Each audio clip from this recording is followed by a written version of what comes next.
Nandito tayo ngayon sa Format Kapitolyo at tampok dito ngayon ang art exhibition na Residue of Behavior.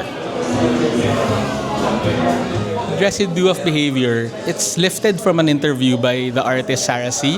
We wanted to borrow from Sarah C. and look at objects and spaces, both physical spaces and internal spaces, psychological spaces, as elements that bear human memory through behaviors, through routines, through lived-in stories. So in this show, we invited 15 artists, so very diverse yung group. Dati kinokolek ko yung carbon sa tambutso ng mga jeepney as parang artifacts nila dahil mawawala na sila in time parte ng history natin. Pero para sa convenience, para hindi na ako lalabas, gumawa na lang ako sa studio, lampara, and then kinokolek ko yung suit nun.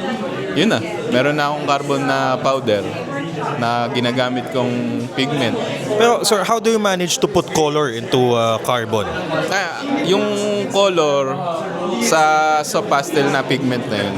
So ang medium ko dito is long exposure and TV.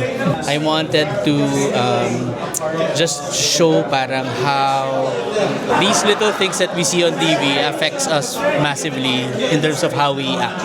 Those little things, little talking heads that we see on TV can massively affect us and leave residues in our, I don't know, like in our psyche. Mula rito sa Kapitolyo, Pasig City, ako si Emil Kailing, dito sa Pilipinas.